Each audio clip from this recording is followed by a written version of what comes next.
Hey songwriters, welcome to another edition of At Home Songwriting. I'm Chad Shank and I'm happy that you've joined us for another video. Today's video is extra special because I pulled together some songwriters that I know who are writing songs at home just like you, and we're gonna have kind of a roundtable discussion about songwriting and some of the different processes that everyone uses to write their songs. Because I truly believe that some of the best ways to learn is to listen to what other people like you are doing. So this is a roundtable discussion with other at-home songwriters. Let's hop into the roundtable. So we got a group of songwriters together from the United States and even some folks from Canada this time. So let's introduce everybody to you. So let's start with Paul Beckerman. Paul, how's it going? Hey, good, Chad. I'm Paul Beckerman from Elk River, Minnesota. I'm a singer-songwriter, like to do a folk rock country mix, kind of. Awesome. Welcome. And also next is Richard Johnson. Hello, I am Richard Johnson. Indeed, I'm based out of the Twin Cities in Minnesota, and I'm writing in kind of a lot of singer-songwriter kind of mindset, but very much appreciating and leaning on some rock and roll, punk rock kind of vibes too, for fun. Awesome. And Patrick. Yeah, I'm Patrick Kozub. I live in Washington, D.C., and I'm a singer-songwriter. I'm in the folk country kind of roots genre. Awesome. Sarah. Yeah, Sarah Peterson. I'm down in the southeast corner of Minnesota, down in Lanesboro. I am primarily a songwriter. I am a singer, but I'm primarily a songwriter supporting artists and their projects, as well as sync writes. I do country, folk, pop, Americana, kind of all over the map. Don't really land any one place because I love doing sync as well, which can be anything. And yeah, so that's kind of what I'm about right now. Greg. Hi, I'm Greg Connor, and I live in Savage, Minnesota. It's a southern neighborhood in Minneapolis. And I'm mostly folk, roots, blues, right in that area. And it's a fun hobby. Matthew. Matthew French, Minneapolis, Minnesota. I'm gonna go with Americana. I feel like that covers so much territory. So that's me, Americana. Awesome. And Chuck. Hi, yeah, I'm Chuck Thomas. I'm coming in from the border of Iowa, Illinois, and the Quad Cities, and I write Americana, country, all country, and I'm lately being heavily influenced by the West Coast, Pacific Northwest indie scene. I'm enjoying that little thing right now. So, but I just love writing. I write every day, and love to share my song. We're gonna head up to Canada. Neil. Hi, Chad, and hi, everybody. My name is Neil Modi. I'm a songwriter from Toronto, Canada. I prefer to call myself a passionate amateur songwriter. For my personal stuff, I write mostly kind of singer-songwriter type or electro pop, sometimes even a little bit orchestral music. And I also co-write in the band that I drum in, which is like an indie folk rock band. And I've also been told that some of my songs are nerdcore, so whatever that means. Awesome. A passionate amateur, is that a pamateur? Amateur, yeah. Also in Canada, Nabil. Hi, my name is Nabil Hussain. I'm also coming from Toronto. I am a songwriter singer. My songwriting is stronger than my singing. I'm the first one to admit that. Inspired by the likes of Pink Floyd and Radiohead on the Western side, and also Eastern classical music and Qawwali music. So some stuff out of Southeast Asia as well. And last but not least, Mike. Hey, this is Mike Rudquist from Red Wing, Minnesota. I write pop, rock, and country songs, and I love to co-write with others from the group. Awesome. Well, welcome everybody. I'm Chad Shank. And tonight today I really wanted to throw out some topics and just, talk as songwriters and see if we can help some of the people out there that might be watching the channel wanting to get some more advice. So the first topic that I wanted to bring up is, what is your process? How do you write a song? So I know that's kind of a broad question, but if someone says, how do you start a song, or what do you have a normal process? Do you have a system? Do you have, what is it like for you? So anybody who wants to jump in and kick things off, go for it. Early. I write early in the morning. You write early? Yeah, Cool. very early. Yeah, I find I can get more stuff out of my brain first thing in the morning before everything else that happens in the day sucks my creativity away. Do you So- write lyric more so than like instrumental stuff, or what's the writing in the morning look like? I've gravitated more toward lyric, but I am working on more melody and chord progressions and things like that.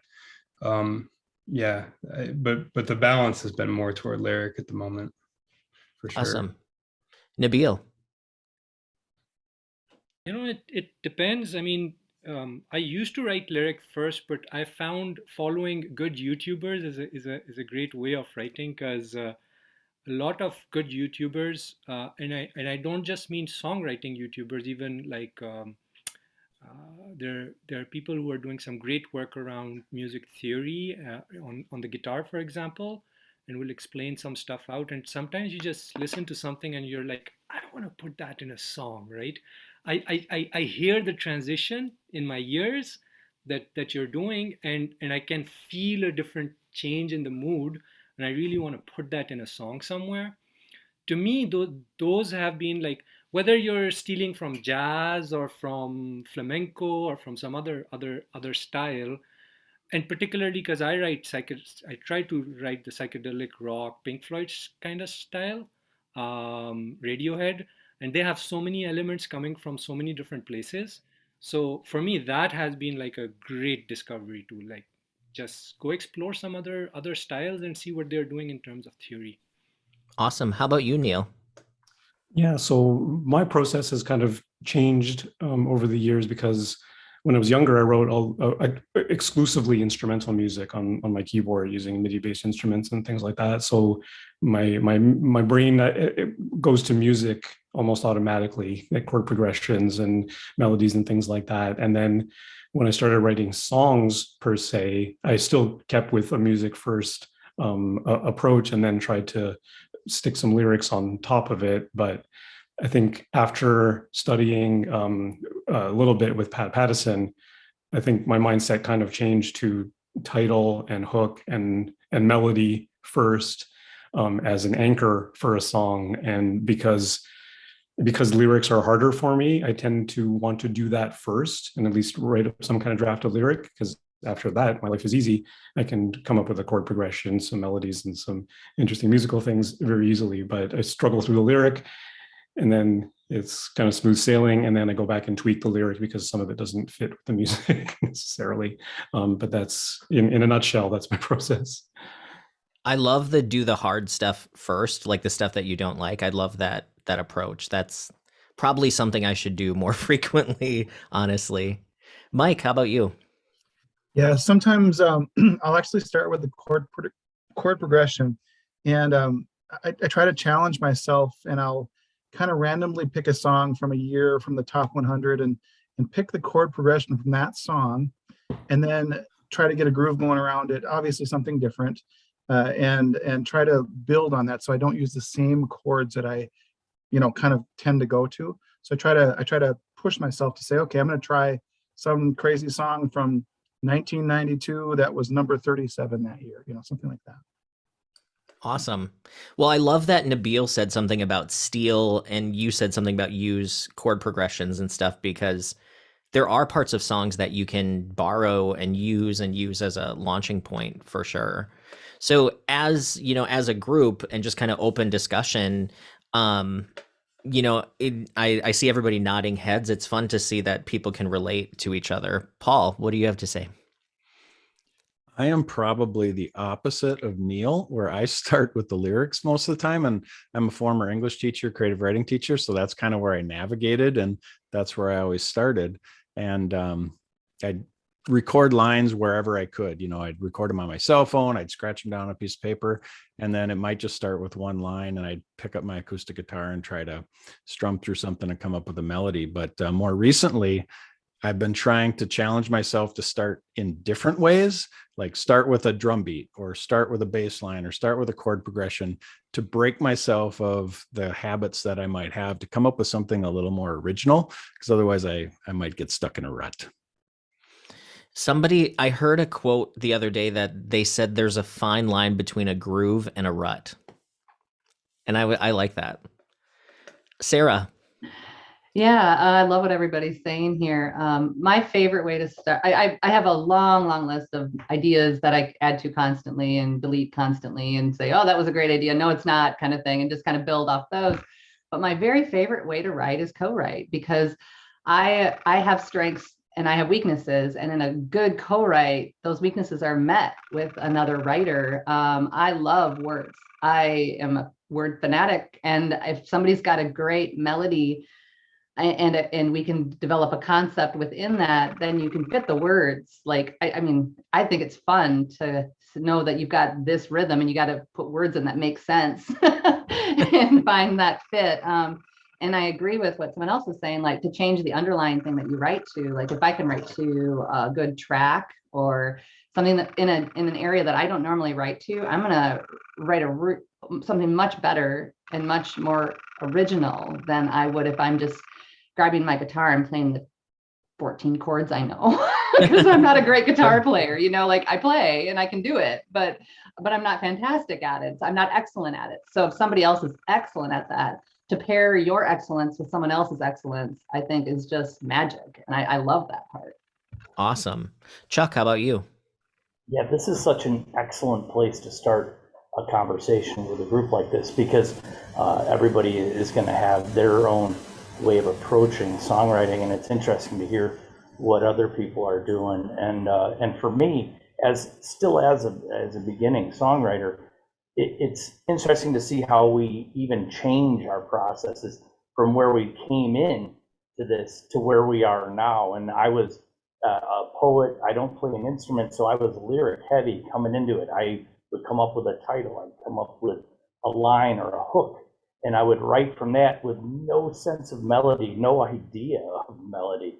And the cool thing is, after about a year and a half of goofing around like that, I understood the importance of coming up with some kind of melody. So then I started not just writing lyrics, I tried singing them, even without playing an instrument. And now I'm to the point where today, driving through the middle of Wisconsin with nothing better to think about, I actually came up with a melody while I was driving. And by the time I hit the next rest area, I had most of a chorus, and I pulled over and sang it into my phone. So I think that's what's cool, especially for beginning songwriters, is you can have a very simple process to start with, where you're just focusing on your one strength.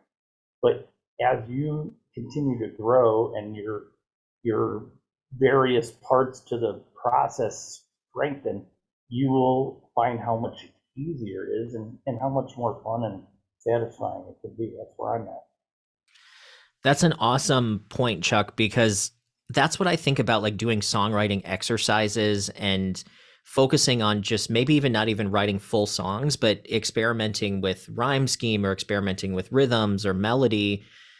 If you do it sort of on purpose long enough, at some point your brain will start to mix it up in your subconscious, and then it will just come out. Like Chuck said, he just had a melody show up, and that's not normally how he writes. So your mind gets trained to think about it even when you're not consciously thinking about it, which is really cool. Richard.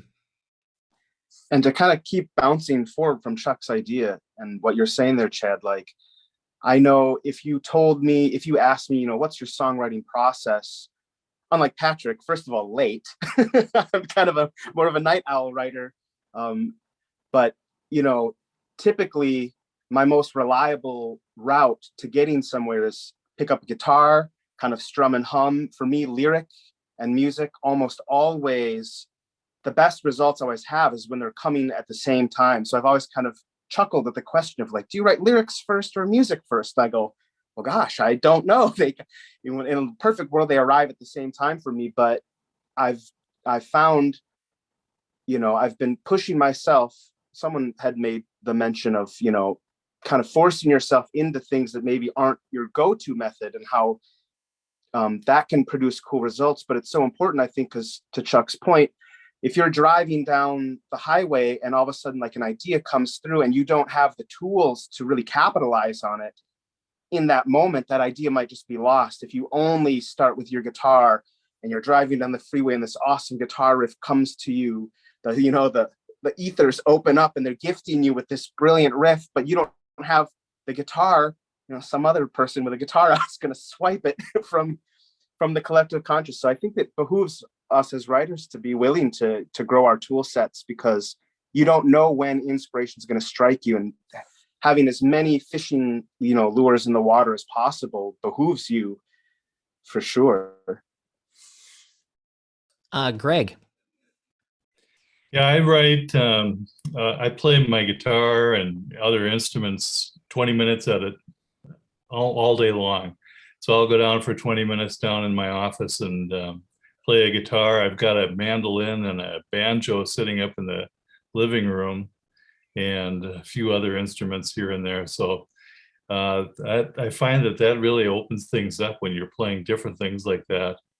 But as far as writing the lyrics, I'm just like a lot of you, that I get up in the morning and I write the lyrics and I just type them into the computer, and I can usually write three verses and a chorus in about 15 minutes in the morning.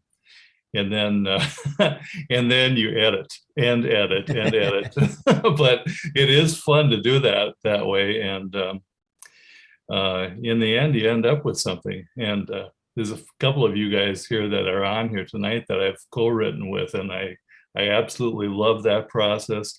And we tend to end up with a comical song when we're done with it, usually. I see Mike laughing. And Chad, I can see you laughing too. So, but it's just kind of a fun deal. So, I mean, obviously we're talking about what your process is. If someone was a new songwriter coming to you and saying, how do I write a song? How do you explain that to someone? Can I take it first? Oh yeah, Greg, go ahead.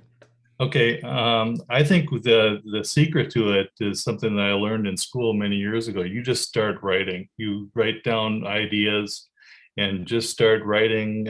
If you're playing an instrument, just experiment with all kinds of things that you can do, and just start the process and just keep editing. And Sarah, what would you have to add? Sorry, I couldn't agree with that more, Greg. I think start for sure. Most of us, I think, that are probably here, it just kind of burns in us and we just do it because I don't have another answer for it. Like I'd be doing this no matter what. So might as well try to be good at it. But the thing that I would tell somebody new is look at the songs that you love and analyze them. Look at what you love about them. Are they repeating a rhythm? Are they repeating a melody? Are they keeping the chorus real low and then the verse real low and then the melody jumps real high? Is it all rhythmic? Like deep dive into songs that you're attracted to, because the more you learn about what you're attracted to, the more you're going to be able to do it. And the more specific you are, not I like that song, I don't like that song, the more specific you are about what you love about that song, the better you're able to write like that. It's going to get in your brain. Yeah, and I think about that too. Like all of us have songwriters and artists that we look up to, and you have their music there, and actually studying what makes you like it is almost like having them as a co-writer in a way, because you can learn from them indirectly, which is awesome. Matthew. Yeah, just kind of echoing what a lot of people have said. It's work when you start. I think we all want it to be magic, and it is magic, but a lot of it is also work.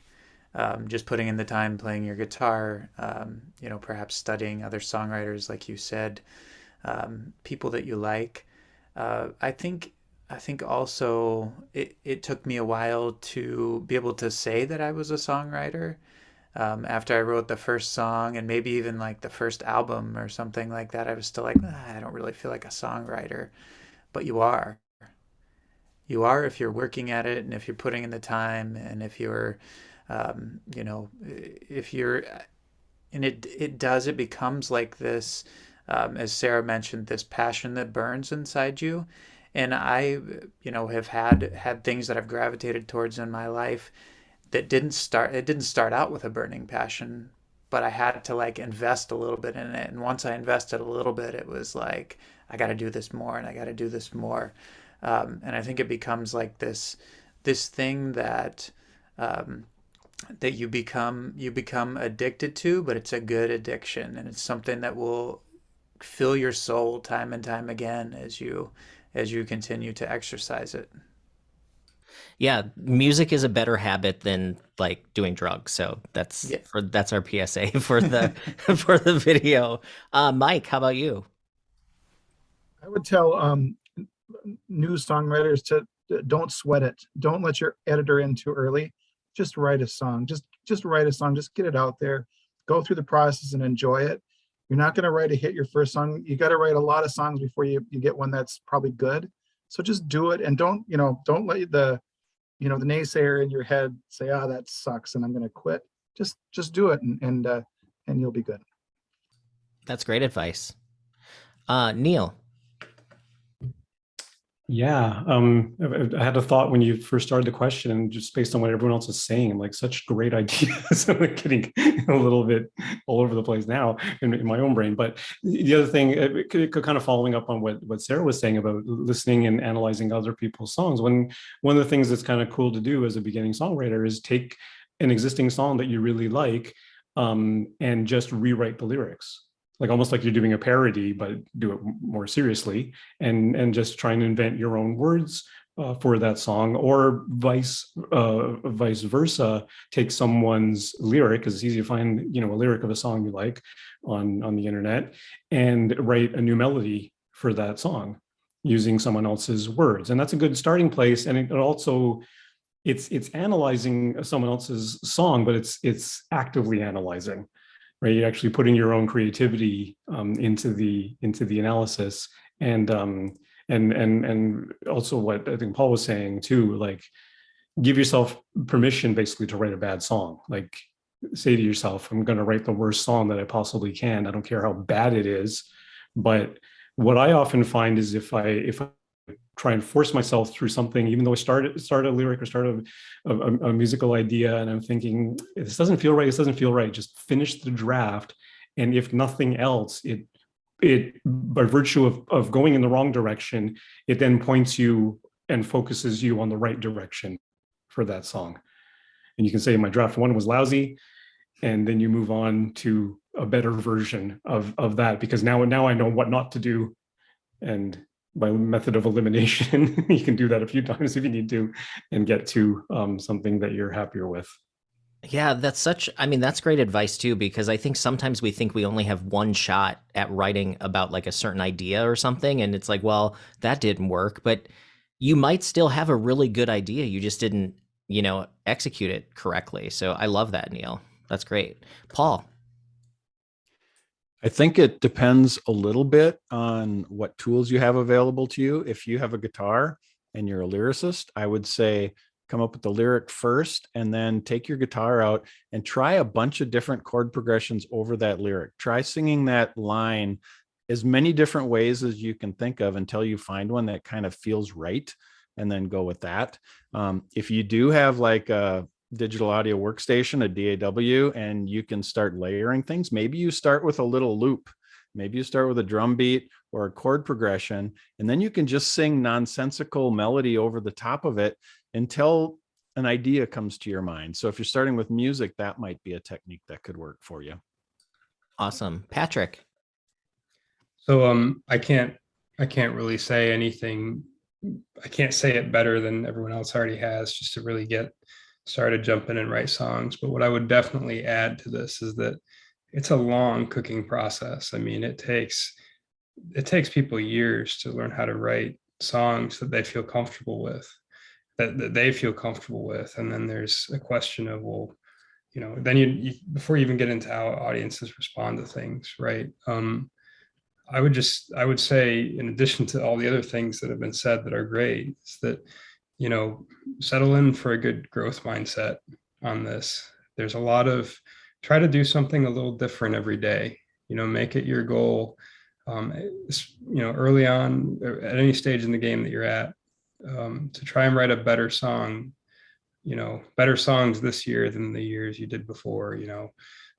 Better is such a weird term to use, but I think the mindset is really an important thing. Allow yourself to make mistakes, allow yourself to write songs that you're not happy with, and then figure out why you're not happy with them. And as Sarah said, listening to your favorite artists and understanding why you like them so much. What is it about their songs that you appreciate?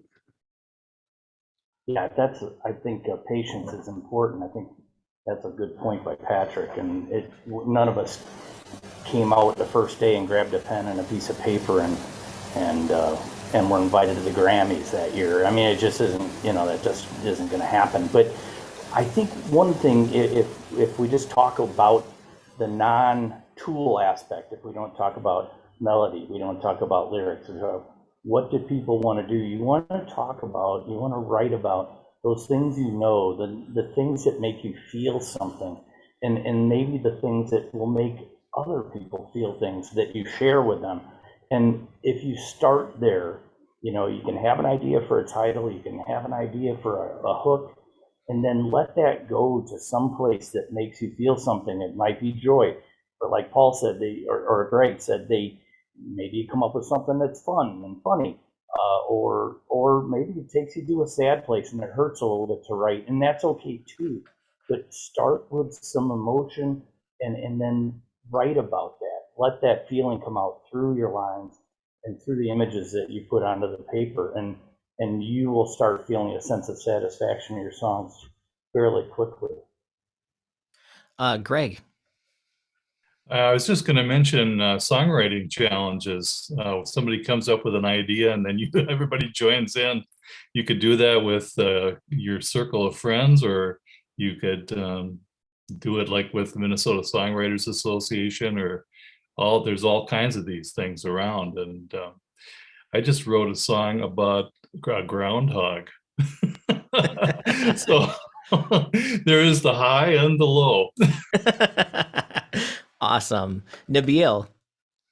Yeah, I wanted to add like 3 points, and they're kind of interrelated. The first one is instead of just doing it, living it. And the difference is, which leads to the second point, which is do it 10 minutes in the morning, so that during the rest of the day you're just thinking about it. Like, you don't need to be actively doing it, but when you'll be doing your dishes, you'll realize, oh, there might be an idea over here, but you did it early in the morning, so it just allows your brain to think through it.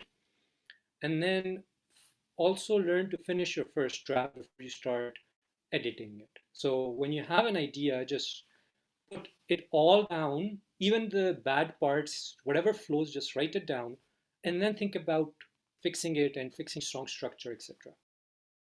Yeah, the one thing that I was thinking too is that not all songwriting is the same. Not all songwriters have the same goal. I mean, I think it's very valid to sit back for a minute and think of what your winning is. Like, is your winning being able to share what you feel around a campfire with your friends and family? Or is your winning, having somebody cut your song? Like, what is your goal? Like, what do you want? Like, why do you want to do this? And yeah, the craft is important in that, but sometimes people get lost in not feeling like there's success. But I think we need to define our own, each of us. And if you figure out, okay, so if I've written a song that moves somebody, that's my winning, or maybe there's many things that are on your list. But I think if you sit back and really define what you want, it helps a lot to know if you're getting there.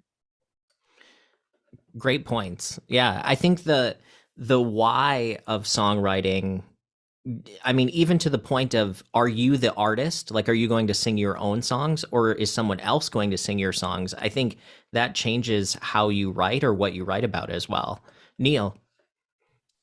Yeah, just to expand on this idea of songwriting challenges, because when you are confronted with an assignment, so to speak, then what essentially you're doing is you're putting a parameter on the song that you're going to write. Because a lot of beginning songwriters, the fear of writing to prevent someone from writing a song is the idea that they're facing a blank page. And what do I write about? I don't know what to write about. I'm just stuck, right? I don't know where to start. But if you're given a title, or if you're given some kind of a parameter that you can only use these 3 chords or whatever, then you're already giving yourself that focus, or it's coming from an external place, the focus, and that allows you to streamline your ideas. But you can impose that upon yourself and give yourself parameters and say, today I'm going to write a song that only uses 1 note, or I'm going to use a song that only uses multisyllabic words, or something like that. Like just to give yourself some rules and give yourself a sandbox to play in, and stick to it. Because when you're given a songwriting challenge from some external organization or something like that, you're prescribed and you have to stick with it. But you can apply that same rigor to something that you impose upon yourself and say, I'm going to stick to these rules, and that's what this song is going to be. And those rules, of course, can change from song to song. So Yeah, and Neil, you're the organization that you're with, Song Talk Radio in Toronto. Yes. You guys do a song challenge as well, right? Yeah, we've been doing songwriting challenges with our listeners on the podcast for the last 3 years now. We're on our 3rd year, and it's been great because we as the hosts of the podcast share our answers, and then we get everybody else's answers from our listeners, and we do a couple of episodes featuring their songs. So it's really amazing to hear everybody's different answers. The first year we did, and we actually solicit ideas for the challenge from our listeners too, which is pretty fun.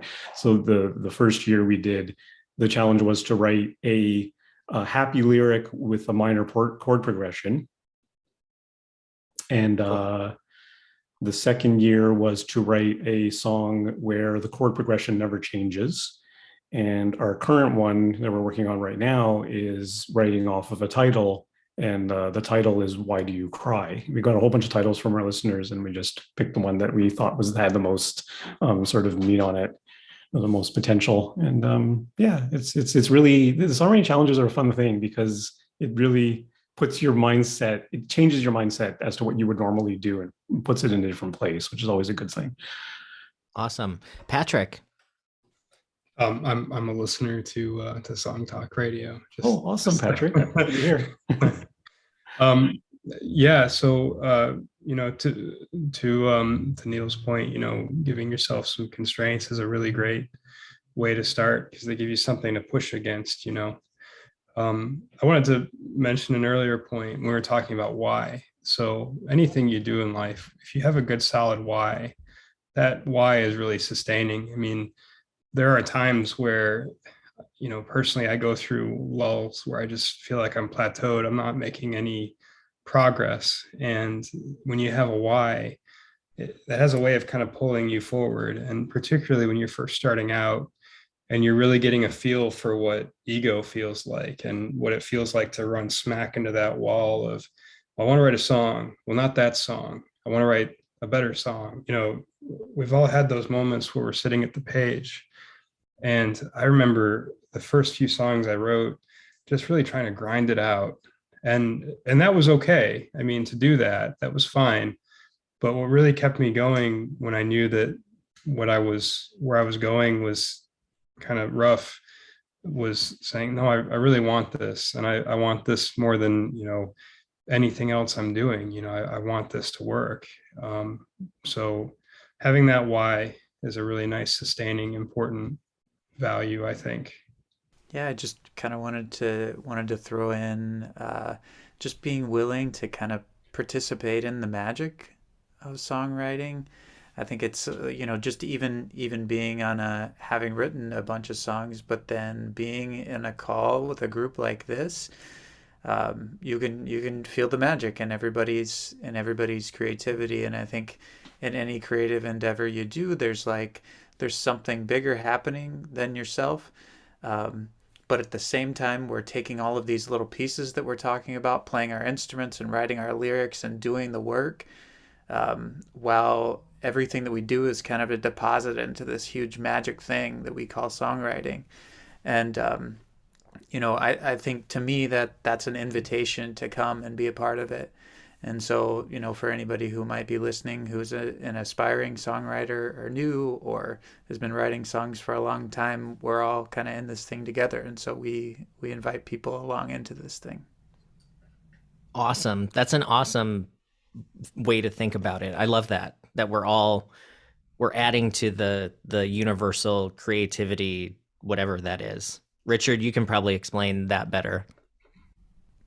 Yeah, I was very much on the same wavelength as Matthew just now, thinking about how I think when you feel like you're on the outside looking in at something you don't understand, a lot of times you have misconceptions, and to the outside, someone goes, well, how do you write a song? And they kind of imagine it's sort of like, okay, you follow like a recipe, and like you add the flour and the sugar and you whisk it all, whisk an egg. And the coolest thing about songwriting, and we've all been kind of circulating around a lot of these different ideas that kind of coalesce in this spot we've arrived at. But it's like creativity and honing your ability to be creative. Songwriting can be a platform for doing that. And it can also be the case that you're applying your creativity to songwriting. So there is something to be said about, you might decide that you want to have the skill of being able to do the recipe approach and say, I'm going to write a song today, and it's going to be about baking cookies. And there are tools, there are techniques you can use. Chad, your workshops are great for picking those up, and you can get yourself to that point where you can just say, I'm going to write a song today, and you can. But also recognizing, to Matthew's point, right, that you could sit down, and if you just sat down in front of a blank page and just get frustrated for 3 hours and stand up furious, you don't maybe realize it on the outside looking in, but any songwriter will tell you that's what songwriting is. Largely, it's a lot of that. And those things, they're adding to this enriching experience. And you might write a song that's total garbage. Maybe it's about, your grandma's meatball casserole, and it's just a pointless throwaway thing. But it may be the case that you wrote a melody to that song about your grandma's meatballs, and that melody might actually be solid. And it's just a matter of one day, when you've acquired some more skills, or you're more comfortable with, the overall, the bigger picture process, you'll realize like, oh, I can change meatball to my love. And you can write the love song you've always wanted to write to, your significant other. Or maybe you realize your significant other's a dirtbag, and you change the love song to a song about, meatballs, and you decide that that's your, I'm thinking of that ABCDEFU song kind of. I've only heard it like on TikTok or something, but it's a great lyric. They got me. So yeah, we're all in the soup together, percolating.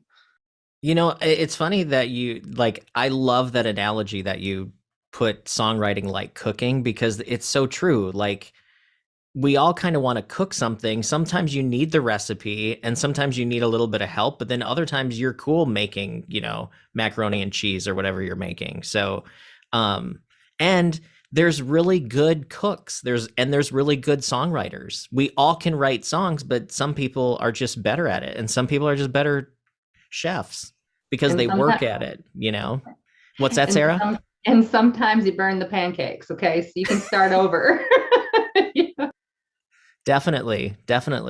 And I know we've been raising hands, but if you guys just want to chime in like Sarah did, that's awesome too. So Paul. Yeah, I love the cooking analogy too. And, a lot of times we need to start with the recipe before we can come up with our own recipe.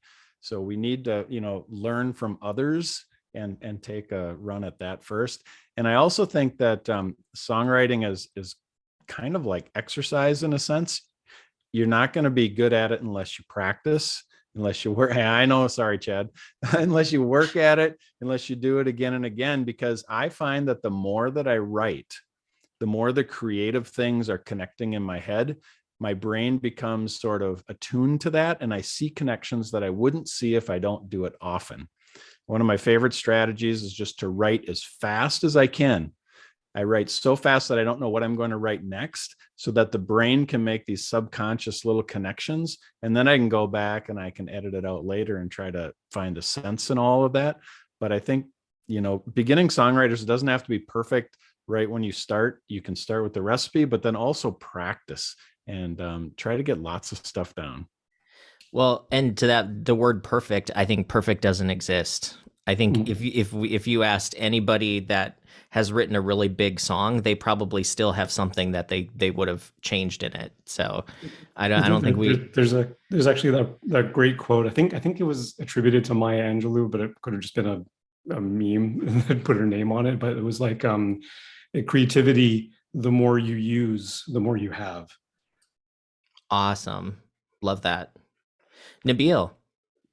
Yeah, I so empathize and connect with what's being discussed. I call it spontaneous versus systematic creativity. And honestly, it's about systematic creativity, because at the end of the day, if you do it systematically, when the spontaneous stuff actually comes, there's no roadblock then it's a smooth sailing, because you're able to find that path to actually get what you're feeling inside out onto the paper, out onto the instrument, and actually expressing. Um, it's just like exercising, as was said. Yeah. I love that too. Like what you said, there's no roadblock for when it actually strikes. Like you kind of know what to do at that point. Richard. Yeah, just I love the practice part of it, because I'm fond of, in the yoga world, there's all this, like, there's all this nonsense about, like, you're doing a yoga practice, it's a practice, and they're like obsessed with telling you that you're practicing, which has good, there's kind of a good reason for that. But of course, the classic phrase, practice makes perfect, we all know that one. And as we're realizing here, right, perfect doesn't exist. I loved there's a couple other people that started using this as a hashtag. It was practice makes possible. If you want to be a songwriter and you want to be able to say, I'm a songwriter, the second you sit down and practice songwriting, now you're a songwriter. If you want to be a painter, practice painting. How do you practice painting? You pick up paint and you smear it around. You just paint it. So the simple act of practicing anything inherently makes you do the thing. And now you can lay claim to doing things. You might not be good at it. You might want to make progress and become better at it. And maybe you won't ever get perfect, right? Because perfect is not something we're going to hit. I've been talking with a few other songwriter friends a lot lately, and we've been honing on the sense that, it's silly to chase perfection, but if you really have a passion and you care about craft, there's nothing wrong with pursuing excellence either. So don't get those confused. You're not going to hit perfect, but you might get excellence, and it's worth, keeping those in mind. But practice is the way to get there. I think too, and this goes back to the idea that sometimes expectation creates like stress and like worry. I think just going back to just have fun with it. Like the times where it isn't coming as easy as it was, then like, write a silly song just to write something to just keep that creativity flowing. Neil. Yeah, I think one of the things that we as songwriters maybe take for granted, I know I kind of do sometimes, is that songwriting and performing especially is an incredibly vulnerable thing.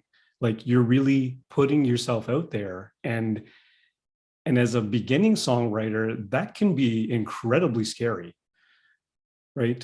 Even to write a lyric that expresses my feelings. Like even if you're writing a lyric that is about something that happened to somebody else or something in the news or your TV show you saw, you're still injecting your own personal opinion, feelings, emotion into it. And you're really putting yourself out there, exposed, and emotionally naked and all those sorts of things that can be incredibly scary for a beginning songwriter. I don't know what the answer to that problem is. I'm hoping someone else can maybe talk about that a little bit. I mean, for myself, I think I just kind of put stuff out there, recognizing that not that many people are going to listen to it anyway, so who cares? And also mask the really painful emotional stuff in metaphor and everything else, so it doesn't really sound like it's me and that sort of thing. So, you know, maybe I do have an answer. There are some ways around that, but just to recognize that it is a scary place when you're starting out, I think. That's where you just go into third person, right? You just write about Yes, he or exactly. she. Sarah, exactly did you have... what I wanted to say, Chad. Oh, It's yeah. like, yeah, write in third person until you're comfortable enough with it, and then flip it into first when you're ready. I actually just did that on our songwriting challenge. I started it, and it was a place of fairly intense pain for me emotionally. And I was like, I'm going to put it in second person. It was he. Yep. And then I got to a point where I'm like, I have to flip it to I. I wrote a song exactly like that, where it was all she, and I was like, okay, this is gonna be a way better song once I'm ready to flip it into I. Yeah. Like, but my turning point is actually I wrote the bridge. The bridge was just 2 words. It was believe he. It doesn't make any sense. Believe he. I have to change it to believe me because of rhyme. Okay, whatever. I have to flip it to first person. Awesome. Patrick.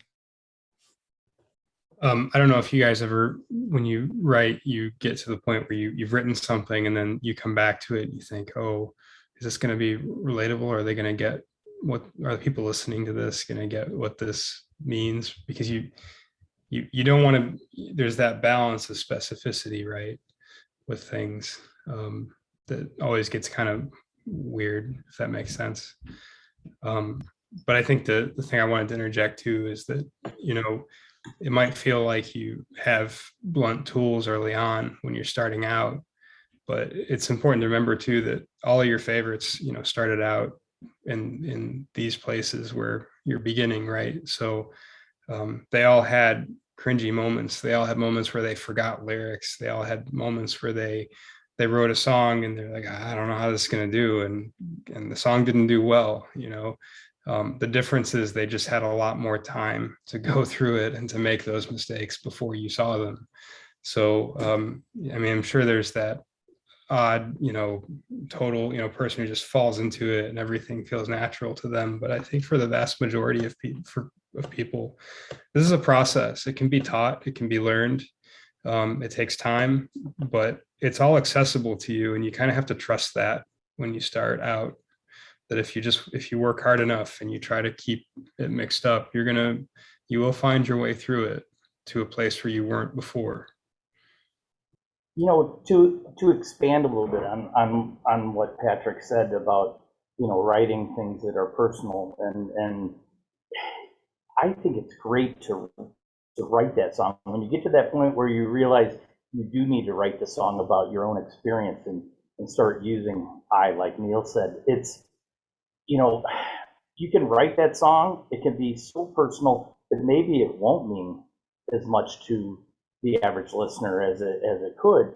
But nobody's putting that on the radio tomorrow. You may not even share that in your songwriting group, but it's certainly, and I've written those songs, right, about very personal experiences. And it's very cathartic, and it really, really it makes you a better writer, even if you don't share that song with your closest friends. You're writing about an experience that helps bring the emotion out of you and onto the paper, and then you can take that experience and put it into your next song that is maybe not quite as personal about you and that you do share with everybody, you know, but it has that same impact, and then you know you're really coming up with a good song. Plus, for me, sometimes I have to write a song just because that's my way of dealing with a situation. And like, it doesn't feel right inside of me until I actually write it and get that out. So I think you're right, Chuck. It's like, you don't have to show it to anybody, you know, you can just write it. And sometimes those are the most impactful songs. Again, even if you're not sharing it, but with somebody, but you know, from kind of a technical songwriting angle, sometimes we get really concerned with like, am I writing in a way that the audience understands what I'm saying and what I'm talking about? And that can make for a very effective song. That's kind of the whole approach that country radio really takes. It's like, here's a situation, here's what we're talking about, here's how we're feeling about it, here's how you can feel about it, we'll all sing along. But we all know that there's those songs that like make no sense. And even when you go back and read the lyrics, you still don't know what the hell they're talking about, but we still connect to the song because the writer, the artist is so deeply getting in touch with themselves. It's such an authentic self-connection moment that it's just like a secondhand way for us to like feel connected to ourselves, to have that permission to know, like, it doesn't matter if anyone understands me or not, like I understand me in this moment. So in those times when sometimes we feel real alone in the world, can help just to know that, or to have almost like this guidance to be like, you know, you can trust your connection to yourself. And as artists, if we're doing that, even from a selfish place, that can be a great service to listeners too. Or even if no one's going to listen, you might, again, keep it to yourself, but it's still a good thing to do. It's a good thing to get that connection. Well, how many of you have listened to a song like you love the song, but then someday you just read the lyrics and you're like, wait, what? Like that's what it says? Like no clue at all. Nabil.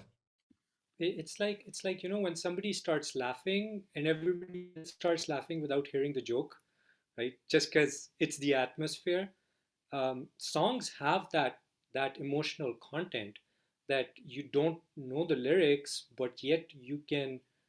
And I think the biggest example of it is when you listen to a song in a foreign language where you genuinely don't know the lyric, and you go like, I just feel this. I feel what the singer is saying. I feel what the music is saying without actually understanding a word of it.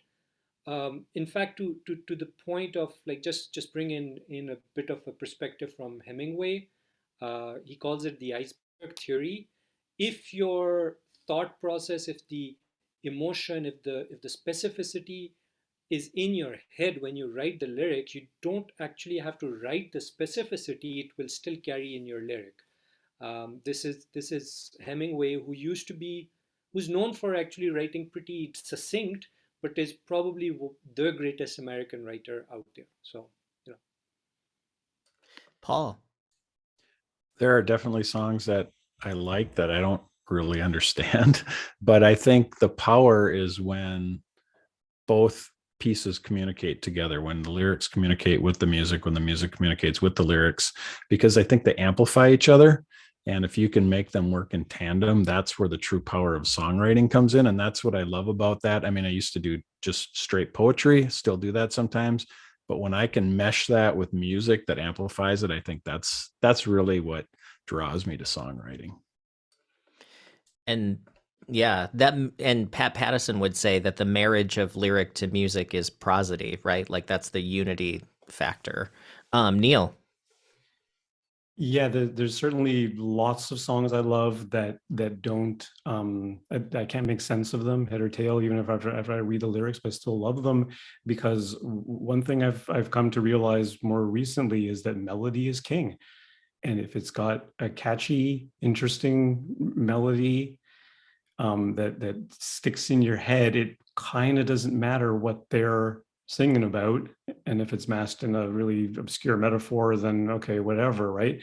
However, that being said, the ones that I fell in love with for their melodies and their musical choices and things like that, and then read and understood the depth of the lyric, those ones are really elevated in my consciousness and my respect for them, because like Chad is saying, like when the prosody works and the music and the lyric is married together, and you find meaning in the music, and you find value in the music, and you find meaning and value in the lyric as well, you know, and as a songwriter, to have that effect on your audience is the most profound thing. To actually hear something from an audience or get an emotional reaction from an audience said, well, yeah, I could dance to that, but man, that really spoke to me on an emotional level because of the lyric. And that's the best thing when you got them both going on. And that's going to wrap up part 1 of our Songwriter Roundtable. Such great conversation, and I hope that you have learned some things from these other at-home songwriters.